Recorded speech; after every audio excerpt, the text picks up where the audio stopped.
Assalamualaikum warahmatullahi wabarakatuh. Waalaikumsalam warahmatullahi wabarakatuh. Selamat malam Kak. Malam. Ya, jadi saya berterima kasih karena telah menyempatkan hadir di proses wawancara pada hari ini. Perkenalkan, saya Diva Diazara Baso sebagai interviewer pada proses wawancara kali ini. Sebelumnya, apakah Anda sudah mengetahui tujuan kegiatan kita pada hari ini? Iya, sudah melamar pekerjaan sebagai sales perumahan. Iya, betul sekali Kak. Jadi di perusahaan saya itu ada kebutuhan untuk promosi sales perumahan. Wawancara ini bertujuan untuk mengetahui lebih jauh pengalaman, kemampuan, dan kesiapan Anda untuk posisi yang kami butuhkan. Saya berharap Anda bisa menceritakan pengalaman yang benar-benar Anda alami secara spesifik dalam 2-3 tahun terakhir. Seluruh informasi yang Anda berikan akan sangat dijaga kerahaasiaannya dan hanya akan digunakan untuk kebutuhan profesional. Apakah Anda bersedia jika proses ini direkam? Iya, bersedia. Baik. Adapun durasi wawancara kita pada hari ini tuh kurang lebih sekitar 45 menit. Sebelum masuk ke pertanyaan utama, apakah ada yang ingin ditanyakan? Tidak ada. Oke, baik. Selanjutnya, jika sudah jelas, mari kita memulai dengan mengenal latar belakang Anda terlebih dahulu. Bisa diceritakan latar belakangnya? Ya, baik, nama saya Indrianti Putri. Saya sebagai mahasiswa sekarang sudah semester 6 di salah satu universitas di Makassar. Terus saya ingin melamar pekerjaan sebagai sales perumahan untuk menambah penghasilan saya setiap bulan untuk berkuliah. Oke, baik. Selanjutnya bisa diceritakan latar pendidikannya, mulai dari SD sampai sekarang. Di SD saya SD, SMP, SMA di Kabupaten Sopeng. Karena ibu saya orang Sopeng dan saya tinggal bersama kakek dan nenek saya di Sopeng. Terus saya kuliah di Universitas Hasanuddin jurusan ekonomi.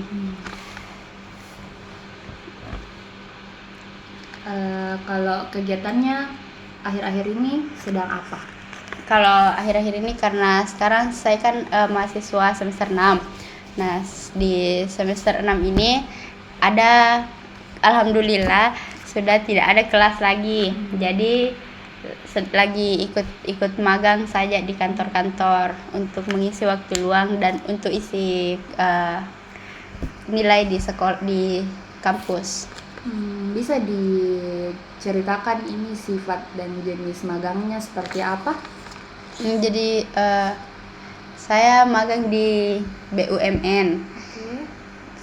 Karena kan jurusan saya ekonomi, jadi saya memilih magang di BUMN untuk apa ya? Mungkin sebagai bekal lah nanti di masa depan. Tanggung jawab atau posisinya kakak di sana sebagai apa? Sebagai anak magang yang membantu orang-orang di kantor.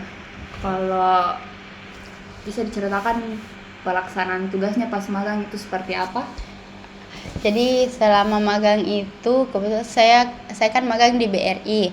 Nah, jadi yang saya lakukan sehari-hari itu biasa scan berkasnya yang disuruh sama pekerja di sana atau biasa menyusun berkas atau membantu-bantu pegawai yang ada di sana menyelesaikan tugas-tugasnya seperti itu. Saya izin klarifikasi karena sebelumnya kakak tadi sebutkan di awal magangnya di BUMN, terus selanjutnya kakak sebutkan lagi magang di BRI. Jadi konteksnya itu bagaimana ya? Apakah memang satu turunan ki atau beda waktu ki magangnya di dua tempat yang berbeda? BUMN kan itu dalamnya itu BUMN, ada BRI, Oh. BNI, Mandiri, BCA begitu. BCA Iya. bukan ya. Baik, terima kasih atas penjelasannya. Selanjutnya saya akan menanyakan tentang pengalaman pribadi Anda dari pribadi Anda. Jadi dari pengalaman yang Anda ceritakan nanti, saya akan menggali lebih dalam terkait tentang apa yang kakak lakukan, apa yang kakak katakan, apa yang kakak rasakan, dan apa yang kakak pikirkan di pengalaman tersebut. Nah, silahkan memulai untuk mengingat kembali pengalaman atau peristiwa-peristiwa yang terjadi sekitar 2-3 tahun terakhir. Apakah sudah siap atau sudah mengingat? Apa yang harus Saya jelaskan ulang. Jadi selanjutnya saya akan menanyakan tentang pengalaman atau peristiwa 2-3 tahun terakhir yang kakak alami. Nah, di saat kakak menceritakan pengalaman tersebut, nanti saya akan saya akan menanyakan atau menggali lebih dalam tentang apa yang kakak katakan, apa yang kakak rasakan, apa yang kakak pikirkan di pengalaman tersebut. Nah, di sini saya akan menanyakan juga nanti ada peristiwa yang menurut kakak anggap sukses atau ketika pada saat peristiwa itu kakak merasa gembira, dan yang kedua ada peristiwa yang kakak anggap itu bisa membuat Anda frustasi. Dan yang pertama saya akan menanyakan dulu pengalaman Anda yang menurut Anda itu sukses. Silahkan diingat-ingat terlebih dahulu, dan jika sudah bersedia silahkan untuk diceritakan. pengalaman yang menurut saya sukses selama beberapa tahun terakhir ke belakang ini? Itu mungkin salah satunya pada saat diterima di universitas yang saya mau. Oke. Ya,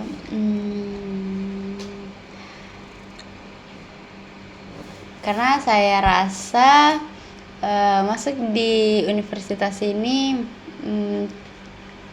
menurut saya tidak semua orang bisa ada di posisi seperti saya sekarang ini. Jadi itu salah satu pengalaman yang menurut saya sukses. Selebihnya tidak ada. Oke, jadi kakak juga sempat bilang tadi ya di perkenalan kalau dari Fakultas Ekonomi ya. Nah, kalau boleh tahu cita-cita di peristiwa ini kan yang diterima di Universitas Hasanuddin, sejak kapan kakak impikan?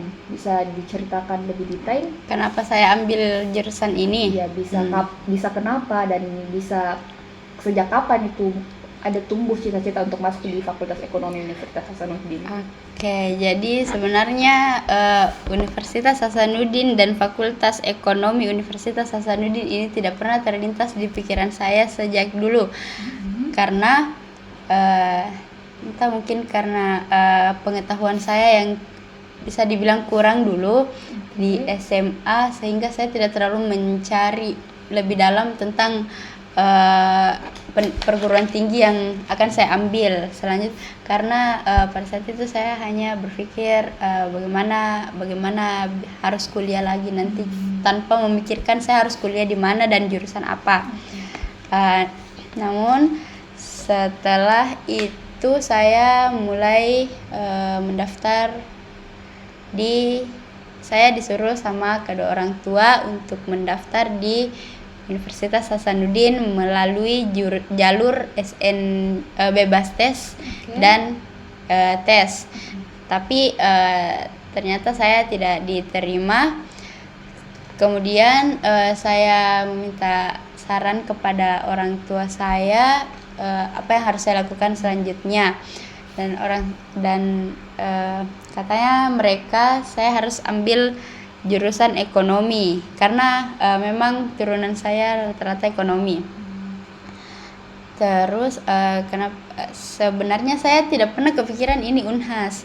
Cuman katanya orang tua ambil saya dulu. Cuman karena saya berpikir kalau ambil ke Unhas ini terus jalur mandiri yang bisa saya bilang mulai dari pendaftarannya itu mahal sekali. Jadi kayak saya berpikir ke orang tua kayak nanti bagaimana kalau nggak lulus lagi, lumayan pendaftarannya. Terus tapi orang tua kayak napaksa Kak untuk ambil saya karena sebenarnya saya mau di UMI karena Unhas tidak pernah jadi wishlist saya sebelumnya. Saya mau UMI karena orang tua saya juga di UMI dulu. Terus jadi tapi ibu saya bilang daftar saya dulu di Unhas, coba Mi. Entah mungkin doanya orang tuaku yang kuat atau apa sehingga karena pada saat ditolak saja di SNBT itu kemarin kayak tidak punya lagi harapan untuk kuliah di Unhas. Cuman ibuku suruh untuk ambil jalur mandiri. Terus jadi saya ambil jalur mandiri, daftar jalur mandiri dengan biaya yang bisa saya bilang mahal sekali. Tapi ternyata pada saat itu tes wawancara, karena tes wawancara kemarin itu offline. Jadi saya harus ke kampus dulu untuk wawancara di FEB, Fakultas Ekonomi. Terus ada sesi wawancara orang tua. Setelah itu jadi pada saat sesi wawancara itu yang diwawancarakan kebanyakan orang tua. Jadi kayak saya dengar saja apa yang ditanyakan ke orang tua saya, tapi tentang maksud mereka sanggup jika biayai saya kalau misalnya saya sudah lulus di sini, sanggup jika bayar UKT dengan jumlah yang segitu. Tapi katanya orang tua saya bisa jadi kayak begitu wawancaranya. Cuman ya kita sebagai anak pasti dipikir orang tua toh. Terus setelah dari wawancara itu saya pulang, terus bicara lagi sama ibu. Katanya ibu enggak apa-apa Ji kalau misalnya harus kalau lulus terus harus bayar segitu karena di Unhas itu ada uang pembangunan namanya. Nah, uang pembangunan itu yang harus dibayar pertama dengan UKT. Nah, jalur mandiri kebetulan ini jalur mandiri tidak ada yang namanya penurunan UKT, beda dengan SNBP dan dengan SNBT. Kalau dua itu bisa penurunan UKT. Kalau mandiri itu tidak bisa, jadi mentok. Tapi katanya orang tua saya menyanggupi. Terus ternyata saya juga lulus di jalur mandiri itu. Jadi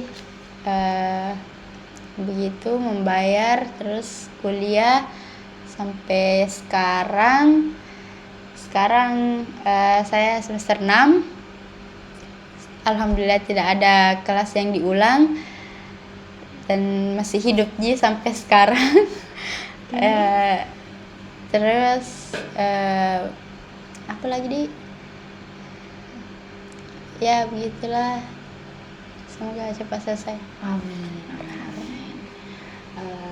Kalau boleh tahu nih, karena kan kakak sudah semester 6, selama mengikuti perkuliahan itu apakah ada organisasi atau kegiatan-kegiatan di luar kampus yang kakak ikuti?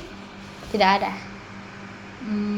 Atau mungkin bisa diceritakan ketika kan kakak pada saat ini tuh sedang magang di mungkin karena tadi dibilang katanya tidak ada nih pengalaman yang sukses, padahal sebenarnya mungkin ketika diterima magang bisa diceritakan enggak ketika situasi pada saat itu Diterima magang? Iya.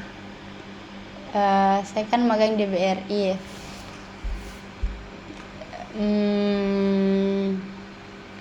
Adalah sedikit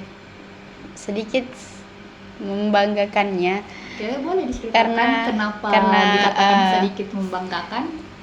Karena kebetulan saya kan juga punya cita-cita di BRI.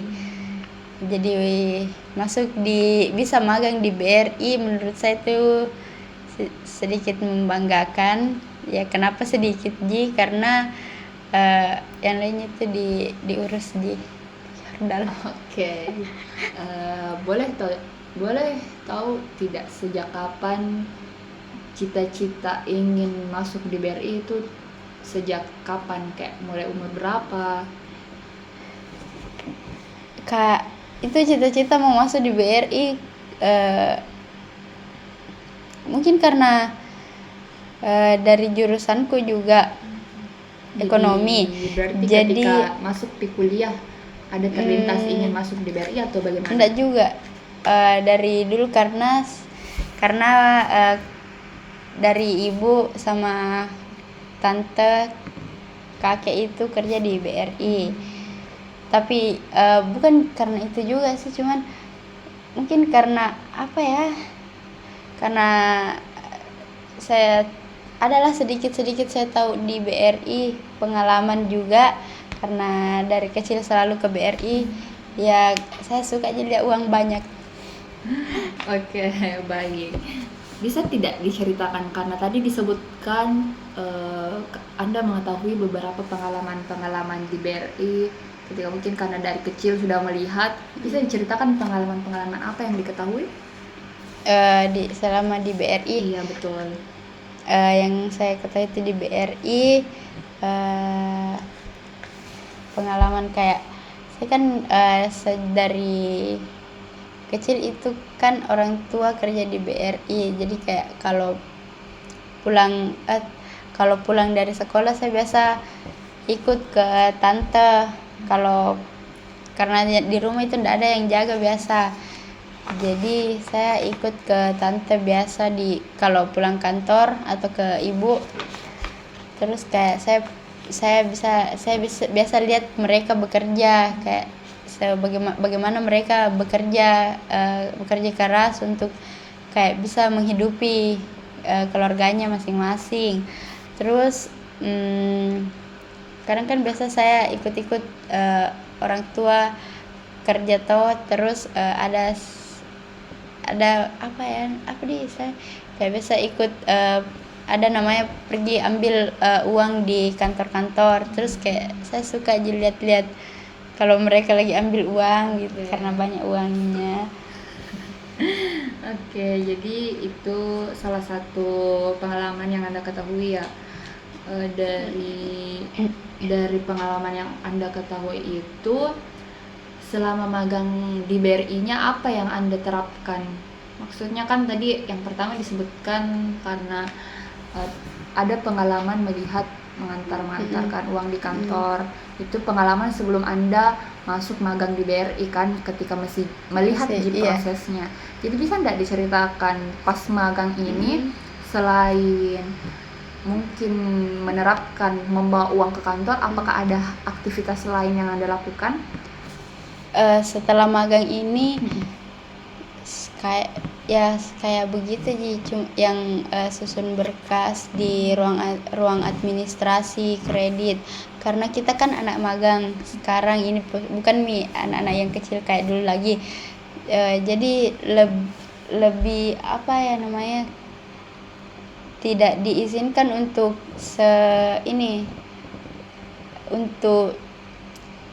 istilahnya tidak boleh terlalu tahu sampai ke situ, karena kita memang sebelum masuk magang itu disuruh tanda tangan di atas materai, dan kayak kalau untuk kayak ikut-ikut lagi ambil uang begitu sudah tidak boleh lagi.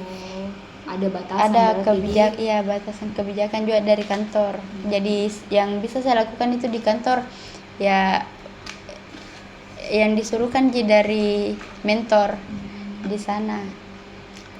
Bisa diceritakan bagaimana situasinya di saat magang kali ini, kayak teman-temannya siapa di sana, terus bagaimana cara komunikasinya, apakah lancar atau ada kendala, kayak misalnya selama magang ada kendala yang belum sempat diceritakan gitu?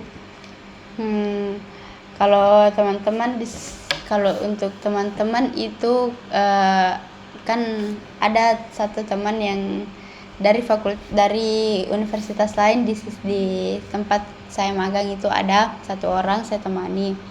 Terus kendalanya itu apa ya mungkin di kerjasama karena saya tipe yang nggak bisa lelet kalau bekerja, sedangkan teman yang saya temani nih kayak dia terlalu santai ke hidupnya begitu. Jadi kayak misalnya kalau pada saat jam kerja itu kan ya bagaimana ya, kalau kita kan anak magang, kalau ndak ada aja yang disuruh kerja paling tinggal di meja tak main HP begitu toh.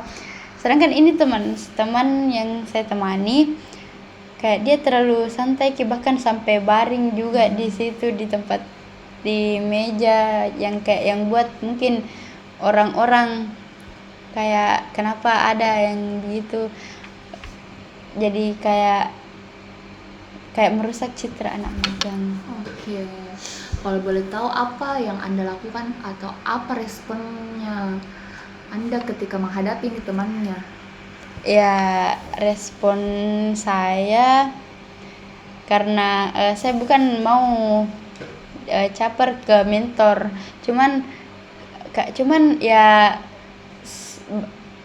sebagai anak magang yang kita ini ke kantor itu bawa nama kampus toh. Jadi maksudnya perlihatkanlah dirinya kalian kalau magang itu bagaimana, jangan dikasih lihat yang jelek-jeleknya karena kita bawa nama kampus, nanti pasti dicerita juga di kantor. Nah jadi saya karena tidak enak untuk tegur secara langsung, jadi saya lapor ke mentor biasanya, biar nanti mentor yang nilai, terus mentor juga yang tegur mereka kalau ada yang seperti itu. Sejauh ini setelah Anda melaporkan ke mentor, bagaimana hasilnya? Apakah ada perubahan? Nah, setelah saya laporkan ke mentor itu dia disuruh dulu kumpul sama teman-temannya, terus diajak bicara. Katanya kalau misalnya dia sebenarnya kayak diancam kalau misalnya tidak ada perubahannya, dikasih berhenti magangnya, diputuskan magangnya sama kantor.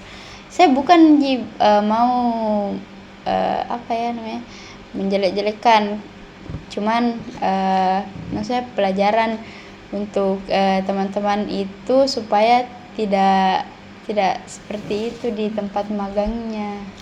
Oke, baik. Terima kasih atas penjelasannya. Kalau boleh tahu nih, karena sebelumnya tadi Anda bilang tidak memiliki pengalaman organisasi sama sekali, tapi saya lihat di form aplikan yang Anda isi itu Anda mengisi pengalaman organisasi OSIS. Terus kalau tidak salah tadi posisinya apa? Kesekretariatan. Ya, mungkin bisa diceritakan pada saat itu bagaimana menjalankan peran sekretarisnya? Bukan, kalau sekretaris itu namanya sekretaris. Kalau kesekretariatan itu kan di OSIS ada apa namanya? Ada apa nih? Ada struktur? Bukan. Sekretnya. Okay. Nah, jadi yang saya pegang itu sekretnya, di dalamnya tentang bagaimana kebersihannya sekret, ya tentang sekret, apa sekret bersih jika atau tidak gitu. Kalau sekretaris kan dia pegang absen, kalau kesek itu dia pegang sekret. Bisa diceritakan situasinya ketika Anda melamar untuk masuk di organisasi OSIS itu seperti apa? Itu kan pas saya melamar jadi OSIS itu kemarin lagi corona. Terus motivasinya untuk masuk organisasi ketika situasi corona itu apa? Ya, itu juga karena corona. Karena corona maksudnya bisa dijelaskan lebih detail? Kenapa saya mau masuk organisasi OSIS pada saat di tengah-tengah corona itu? Karena saya berpikir saya kan daftar masuk SMA kemarin tidak melalui online juga, yang urus kan OSIS juga di situ. Saya tidak tahu apa-apa bagaimana sebenarnya proses pendaftaran itu berlangsung, kenapa saya bisa tiba-tiba diterima saja. Maksudnya kayak pasti yang tahu itu kan OSIS sama mungkin orang-orang yang ada di sekolah, guru-guru di situ. Jadi karena saya mau tahu, jadi saya daftar OSIS supaya saya juga bisa tahu bagaimana sebenarnya proses yang itu. Yang pertama karena corona, terus pendaftaran online, jadi saya mau tahu bagaimana sebenarnya proses pendaftaran kalau pada saat online, terus di tengah-tengah corona yang masih parah-parahnya pada saat itu. Jadi saya masuk OSIS, terus saya ambil 2 periode di situ. Periode pertama itu sebagai anggota biasa, terus yang kedua itu jadi koordinator yang itu kesekretariatan. Kalau boleh tahu, selama memegang jabatan Kesek itu bisa diceritakan pengalaman-pengalamannya mungkin ketika menjalankan tugas, atau kayak selama menjalankan tanggung jawabnya ada kendala sama anggotanya atau bagaimana, bisa Ya. diceritakan? Mungkin paling banyak itu kendala sama anggota karena sulit koordinasi sama anggota karena kan lebih seringnya online juga. Jadi kayak mereka itu datang, kalau kita kan ada jadwal membersihkan sekret setiap minggu. Nah di situ susahnya karena mereka kadang hilang atau kayak tidak bisa dihubungi, mungkin karena malas kah atau entahlah juga, atau lagi ada kelas online kah atau apa. Ya minusnya di situ sih. Jadi kalau mereka ndak datang yang repot saya juga. Jadi ketika itu apa yang Anda lakukan? Maksudnya cara mengatasinya kan ndak mungkin nih Anda bakal stay terus di buat kerja sendiri. Kira-kira apa yang Anda lakukan untuk mengatasi hal tersebut? Denda. Oke. Jadi yang bagi anggota yang tidak datang membersihkan itu didenda, karena mereka pasti berpikir deh kalau didenda ini uang lagi, mending pergi daripada didenda. Nah setelah ada sistem denda itu, mereka datang rajin datang karena didendai. Kalau tidak datang, semakin kok tidak datang semakin banyak lagi dendam. Oke. Maaf, izin klarifikasi sedikit. Anda ini di Kesek sebagai ketua atau bagaimana? Koordinator. Oh, koordinator. Berarti peraturan denda itu dibuat oleh Anda sendiri dengan persetujuan anggota? Pastikan ada rapat juga dengan panitia dengan pengurus inti. Saya seperti kayak koordinator itu, terus ketua dan wakil ketua OSIS, bendahara, paling penting itu bendahara dengan sekretaris. Terus setelah mereka pengurus inti ini setuju, terus kami rapat lagi sesama anggota. Nah mereka juga setuju mungkin karena ya itu kembali lagi yang tadi saya bilang, mungkin karena mereka berpikir nggak mau didenda nanti keluar uangnya, jadi mending mereka pergi saja gitu. Oke, baik. Terima kasih telah menceritakan pengalaman yang menurut Anda sukses. Cara Anda menjelaskan sangat membuat saya gampang untuk menangkap.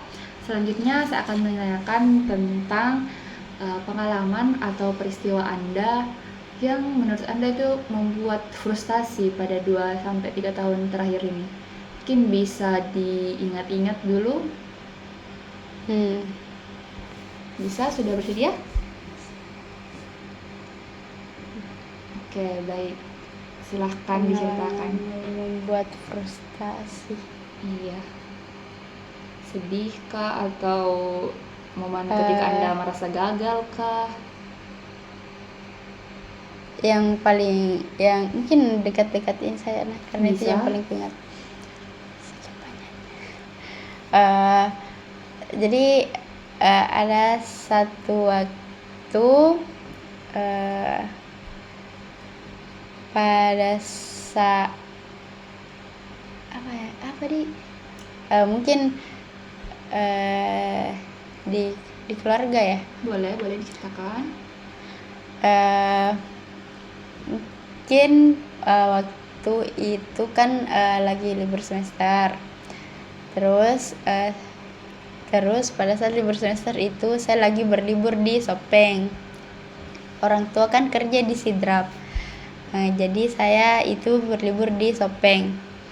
Terus setelah itu ada kayaknya saya satu minggu di Sopeng berliburnya. Terus saya mau balik lagi ke Sidrap. Kebetulan memang libur masih lama cuman lagi berlibur di Sidrap, jadi saya ke Sidrap. Pada saat itu yang jemput saya ke Sidrap itu ibu Saya sebenarnya heran kenapa yang jemput kayak ini satu orang mana suaminya. Oke. Jadi tapi saya tidak bertanya, tapi karena feeling jadi ya begitu. Terus pulanglah ke Sidrap. Pada saat pulang ke Sidrap, ternyata yang saya pikir itu betul. Orang tuaku ini lagi ada masalah. Oh, jadi feelingnya itu memang orang tua sedang bertengkar dan ternyata betul. Karena kenapa juga tiba-tiba pikiranku ke situ, karena memang itu kejadian tidak 1-2 kali terjadi, jadi kayak sudah sering jadi saya pasti kalau ada begitu saya langsung berpikir ya paling begitu lagi. Tapi menurutku dengan kejadian yang seperti itu, dengan posisinya kebetulan saya mau ulang tahun, ulang tahunku juga di situ. Terus saya pulang dari berlibur, kayak pulang lagi dari Makassar ke rumah lagi, tapi ternyata kayak keadaannya rumah yang lagi tidak baik-baik, jadi kayak agak menyesal sedikit pulang karena kayak kejadian begini lagi kayak gitu. Terus jadi kayak sehingga kayak saya merasa kayak stres, kayak orang kan pulang ke kampungnya itu untuk senang-senang gitu, tapi saya pulang stres lagi karena kayak ya begitu lagi orang tua. Cuman kayak tapi saya pikir kayak itu kejadian yang begitu yang kayak menurut saya jarang tidak pernah bisa saya terima, karena mereka seperti itu setiap mendekati atau pas lagi ulang tahun Kak. Jadi kayak agak tidak suka begitu, karena jadi makanya saya biasa kalau ulang tahun ya begitu jadi, karena saya tidak terlalu ini sama ulang tahunku karena itu. Jadi kayak stres dikit lagi pulang gitu ya. Itu sih. Terus lagi tahun lalu juga itu kejadian pada saat ini saya punya orang tua mau ke Tanah Suci. Nah, terus orang tuaku ke Tanah Suci, di situ kan ada 40 hari. Sebelum mereka ke Tanah Suci itu saya sempat memang pulang dulu, karena sebelum itu memang saya tidak pernah diizinkan pulang di kampung itu kalau cuman kayak beberapa hari cuman kayak pada saat itu saya betul-betul tidak bisa tahan tidak tahu juga, mungkin karena stres karena kuliah lagi berat-berat sekali, apalagi mungkin saya pikir orang tuaku juga mau pergi jauh, jadi apalagi ibuku kayak mau pergi jauh. Kayak sebenarnya saya biasa tidak tinggal, saya dari kecil memang tidak pernah tinggal sama orang tua. Cuman pada saat itu tidak tahu kenapa kayak saya mau sekali ketemu sama ibuku, mungkin terus kayak saya campur aduk capekku juga di kuliah, jadi saya hubungi ibuku untuk suruh Kak pulang. Dan tidak tahu kenapa ibuku juga tiba-tiba izinkan Kak untuk pulang, mungkin karena dia pikir bilang Moji juga dia pergi Tanah Suci, jadi biar pulang, biar mak saya pulang ke Sidrap. Cuman jadi kayak itu hari saya pulang 3 hari ji, karena kebetulan hari Jumat itu saya libur tidak ada kuliah, jadi saya pulang Jumat Sabtu Minggu. Saya pulang ke Sidrap, ibu lagi prepare ternyata untuk mau pergi tanah suci. Terus setelah itu ibu kayak kan kalau misalnya orang mau ke tanah suci begitu ada kayak kumpul-kumpul sama keluarga. Nah pas saat itu lagi kumpul-kumpul keluarga dari Sopeng. Terus ini nggak tahu juga nak, tapi nggak tahu kenapa orang-orang menangis. Kayak kan pada saat ibu mau pergi kayak ya salaman bagaimana pada umumnya cipika-cipiki begitu, tapi saya heran jika kenapa ini orang-orang menangis, tapi kayak saya nggak bisa menangis. Nggak tahu kenapa juga sih, tapi kayak heran juga sebenarnya sama diriku, kenapa orang tuaku ini mau pergi tapi nggak bisa menangis. Tapi mungkin karena sudah mau menangis sebelumnya di sini di rumah ini, karena mungkin stres kuji jadi kayak menangis kak. Terus pas ibu mau pergi tidak ada air mataku keluar, nggak bisa jadi sudah itu kayak pergilah. Kebetulan kan ibuku berangkat dari Pangkep ke Makassar, jadi pas di Sidrap itu kayak ini mereka ibuku sama ayahku itu berdua bawa mobil ke Pangkep. Mereka berangkatnya sama kloter yang di Pangkep, kloter haji di Pangkep. Jadi mereka berdua dari Sidrap berangkat bawa mobil sendiri ke Pangkep. Terus setelahnya mereka pergi, ada salah satu keluargaku yang bertanya, ternyata dia cerita kak di belakang, dia bilang kenapa bede ini Indri orang tuanya mau pergi begini baru dia nggak menangis. Ya saja nggak tahu kenapa. Terus saya juga heran kenapa orang-orang menangis, bahkan kayak sampai terseduh-seduh, padahal kan pergi begitu pergi beribadah maksudnya. Jadi kayak begitu. Terus dan memang setelah saya kembali lagi ke sini, karena kan kebetulan saya tinggal sendiri di sini memang.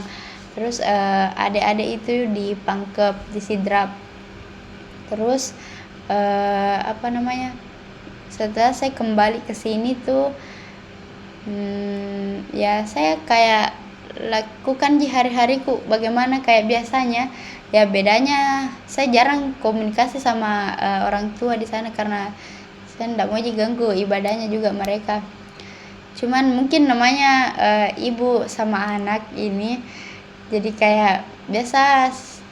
Memang pada saat ibuku juga pergi ke tanah suci itu, saya kayak terus kayak sering kayak capek begitu, kayak apalagi kan saya sendiri jadi kayak saya juga kadang kalau lagi begitu ndak tahu mau kayak bingung juga bagaimana, kayak jarang mau cerita sama teman-teman. Jadi kayak mending sendiri, karena kayak kurasa kalau sama teman-teman kayak terganggu kurasa diriku, jadi saya pilih sendiri. Terus kalau saya lagi down begitu, tiba-tiba ibuku hubungi saya sendiri, dia tiba-tiba kayak telepon kak atau chat kak kayak begitu. Terus kayak kalau di situ tuh kayak kesempatan bagi saya untuk kayak bilang capek kak kuliah begini tuh. Terus dia bilang oh iya nanti kudoakan dari sini. Terus kayak begitu, jadi kayak setiap pasti ibuku sudah bilang begitu, kayak nggak tahu kenapa juga langsung enak perasaanku. Terus apalagi sebenarnya tidak memang sih, cuman kayak semenjak pokoknya karena ya pada saat itu kan juga lebaran haji, otomatis saya sendiri di sini. Jadi tapi kayak bukan juga hal yang bagaimana sekali, justru kayak pengalaman baru bagi saya ini. Karena kayak sebenarnya kalau lebaran sendiri tuh saya bukan yang 1 kali 2 kalinya ini, biasa lebaran sendiri. Cuman mungkin ini lebih kerasa karena pertama di perantauan, terus kedua jauh Kak dari ibuku. Terus kayak begitu aja lah lebaran, habis itu pulang. Sedangkan dua adekku ini, adekku yang satu lebaran di Sopeng sama keluarga, terus adekku yang kedua kan dia tinggal di Pangkep ji memang. Jadi kayak dia di Pangkep sama kakek sama nenek dari ayahku. Saya di sini sendiri ji, cuman memang dipanggil ji biasa bilang ke sini mau ke lebaran, tapi kayak saya nggak mau ji sih sebenarnya, karena kayak nggak ji, lebih mungkin karena saya lebih suka ji juga sendiri. Terus sudah itu kayak saya rasa ji memang hari-hariku itu kayak kayak berat sekali, karena kayak biar untuk ketemu saya sama teman-teman itu kayak bagaimana di rasanya, agak mungkin ndak enak Kak juga repotkan ki teman-teman. Cuman kalau misalnya lagi kuliah kan ya mau tidak mau harus ketemu sama mereka. Jadi ya kayak di saat-saat begitu aja yang kayak kadang suka aja Kak, cuman kadang kalau pulang kayak kurasa kenapa bisa terkuras energiku di, padahal kayak sebenarnya padahal sama sahabat-sahabatku loh ini, tapi kayak tetap dia terkuras saya punya energi kan, entahlah. Terus begitu sampai ibuku pulang dari Tanah Suci itu kemarin saya jemput di Pangkep itu, kayak beda sekali rasanya sama sebelum pergi kemarin sama pasnya pulang ibuku dari Tanah Suci. Kan kayak ternyata pas pulang ibuku dari Tanah Suci itu saya kayak tiba-tiba berpikir kayak oh ternyata kayak bisa aja Kak, ternyata survive sendiri, kayak nggak perlu aja Kak ternyata siapa-siapa untuk temani Kak selalu begitu, karena kayak bahkan karena ada satu temanku yang bilang waktu itu bilang kalau misalnya tidak ada ibumu ada aja Kak, kayak nanti saya temani, tapi ternyata tidak ada, maksudnya kayak entahlah kemana mereka kayak begitu. Terus tapi kayak saya ndak marah aja sama yang mereka yang bilang begitu, tapi tidak ada tidak ji, cuman kayak saya jadikan pelajaran kayak oh ternyata kayak tanpa teman-teman mereka pun juga saya bisa aja ternyata berdiri sendiri sampai kayak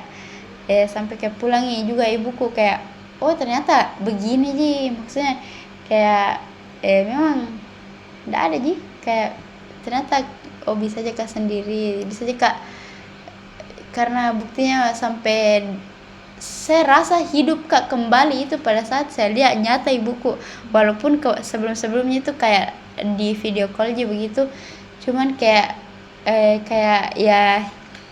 kurasa diriku ini hidup kalau pas kulihat ki ibuku nyata ini di depanku kayak begitu. Jadi kayak sampai sekarang itu setelah kejadian yang tahun lalu tidak ada kayak saya anggap biasa saja semua orang, kayak apa yang terjadi juga di hidupku ya terjadi tidak ada yang perlu ku khawatirkan. Kayak kemarin waktu kayak masih tidak bisa Pak belajar, oh ternyata begini kepala hidup biar sendiri hidup tunjiki gitu. Oke, apakah masih ada yang ingin ditambahkan dari ceritanya mungkin? Ya tidak ada misi, karena setelah itu kan masuk semester baru lagi ya, tetap saya jalani kehidupan kayak biasanya lagi, cuman kayak bedanya saya tidak terlalu sering berkomunikasi sama orang-orang. Saya berkomunikasi cuman kalau memang urgent kalau misalnya kayak kerja kelompok atau apa ya yang begitu-begitu. Kalaupun di luar dari itu kayak untuk kehidupan di luar perkuliahan itu dia tidak, kayak saya pikir enggak sih, karena Ya, enggak. Oke, baik, terima kasih. Cara Anda bercerita itu sangat membuat saya gampang menangkapnya, dan Anda memberikan gambaran umum yang menurut saya eh, gampang saya mengerti. Kalau bisa kita kembali di awal nih, karena saya mendapatkan dua peristiwa yang Anda ceritakan tadi. Satu di momen ketika perasaan Anda mendekati hari ulang tahun, dan yang kedua perasaan Anda ketika ditinggal orang tuanya untuk pergi beribadah di tanah suci. Nah, di yang peristiwa pertama itu yang pas ulang tahun itu ya. Nah, bisa tidak diceritakan ketika kan Anda tadi bilang kayak sudah mulai malas, sudah tidak interest sama ulang tahun sendiri. Pada saat mungkin akhir-akhir ini atau mungkin setahun yang lalu ketika sudah dekat dengan ulang tahun itu, apa yang Anda lakukan? Maksudnya ketika perasaan itu muncul lagi, apa yang Anda lakukan? Pada saat mendekati ulang tahun lagi nih, Iya, betul. kayak biasa aja, kayak kosong, kayak kan biasa orang kalau ulang tahun kayak senang-senang atau apa. Saya yang kuharap itu kalau setiap ulang tahun Kak, semoga kejadian yang sebelum-sebelumnya itu tidak terjadi lagi. Dan tahun ini memang tidak untuk orang tuaku yang lagi tidak apa ya istilahnya, tidak baik. Berarti Cuman tahun ini cuman yang apa ya kejadian kemarin itu adalah ada kejadian yang tidak apa-apa, silahkan diingat terlebih dahulu. yang apa ya, yang kayak sebenarnya tidak di orang tuaku tapi di saya, karena kayak apa ya, sebenarnya kayak saya tidak berharap juga, nah cuman kayak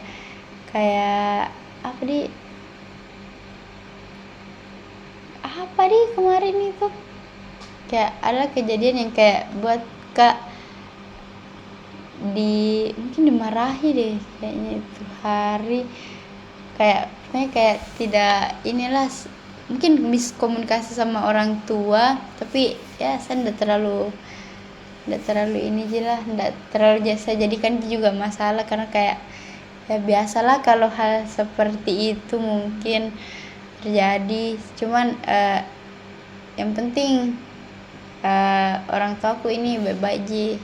Cuman kayak kadang setiap mau ulang tahun lagi kayak saya juga berpikir kayak ini kejadian yang kemarin kayak terulangkah lagi atau tidak, karena saking seringnya itu kejadian, saya bisa memang prediksi betul-betul 1 bulan sebelum saya ulang tahun atau beberapa hari setelah saya ulang tahun pasti ada saja kejadian yang kayak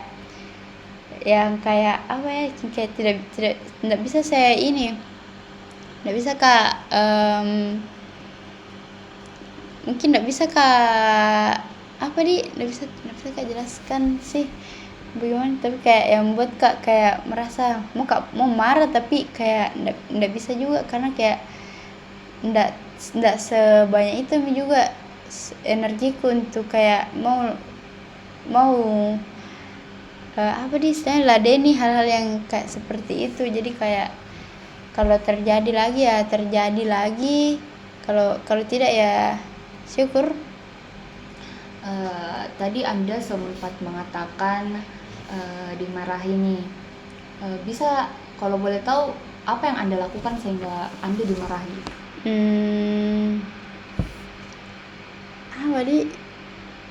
Saya lupa kejadiannya itu hari apa. Cuman ya biasalah kejadian kalau sama orang tua begitu. Saya tidak ingat sekali kejadian karena memang pada hari itu saya memang bilang di diriku ini untuk kayak ndak usah mau ku ingat-ingat Ki, kayak kalau bisa dibuang-buang saja, ndak usah mau diingat. Oke, saya lanjut ke peristiwa kedua nih, yang tadi saya sempat menangkap ketika orang tua Anda sudah berada di tanah suci, ada teman yang mengatakan gitu. Bisa tidak diceritakan kalau semisal nih saya mungkin orang, anggap saja saya orang yang Anda kenal nih, terus saya mengatakan kayak kamu hubungi Kak kalau semisal kamu kesepian, terus atau mungkin lagi sedang tidak baik-baik saja, bukan untuk gimana ya maksudnya, kayak maaf ya kalau saya belibet, pokoknya anggap saya ada di posisi sebagai teman Anda. Cuman mungkin kalau temannya bilang tanya Kak atau gimana, bagaimana kalau ketika saya yang mungkin sebagai teman yang setiap hari mengecek kondisinya, mungkin chat 24/7, karena mungkin temannya yang Anda bilang itu tadi yang kayak menunggu Anda bilang sendiri gitu. Bagaimana kalau ketika saya yang reach out duluan kepada Anda, yang kayak chat terus, apakah Anda itu bakal risih atau memilih untuk pergi ke temannya atau dengan senang hati kah? Bisa diceritakan? Kalau jadi Diva atau jadi temanku, yang saya maksud itu ya sebenarnya kayak untuk chat 24/7 saja saya sebenarnya malas sih. Cuman yang kayak memang kayak misal kalau apa ya, saya bukan orang yang kayak minta dimengerti, tidak cuman saya tahu juga kalau maksudnya orang-orang pasti punya kesibukannya masing-masing. Cuman kalau pada saat kadang saya mengeluh misalnya saya mengeluh sama Andi Fadia, tapi kayak ini responnya Andi Fadia terhadap saya itu kayak gimana ya, kayak tidak seperti yang saya harap gitu. Cuman bukannya juga bilang saya mau Andi Fadia untuk kayak mengerti terus ke Anda. Cuman kayak kalau pada saat lagi chat ki ini terus lagi kebetulan saya lagi mengeluh Kak. Cuman posisinya Andi Fadia ini kayak tidak bagus lah, tidak bagus juga responnya. Dan kalau itu terjadi 1 atau 2 kali, bahkan 3 kali kejadiannya, kayak saya merasa kayak mungkin ini orang karena bukan yang pertama kalinya dia kasih begini Kak, jadi kayak saya biasa kayak malas begitu. Ndak apa ya, karena kayak saya malas juga untuk lanjutkan maksudnya jadi kayak kalau misalnya begitu ya mending saya pendam sendiri ya. Oke, baik. Terima kasih banyak atas cerita yang Anda beritahukan. Saya ulangi, kayak betul-betul Anda menceritakan caranya menceritakan itu bisa membuat saya cepat menangkap dan membuat kayak seakan-akan saya bisa berada di situasi itu. Mungkin sudah berakhir proses wawancara kita pada hari ini. Apakah ada hal yang ingin Anda tanyakan terkait posisi sales perumahan di perusahaan saya? Mungkin tidak ada. Oke. Jadi baik, hasil wawancara hari ini nanti saya akan informasikan pada tahap selanjutnya. Terima kasih banyak atas waktu yang diluangkan pada hari ini.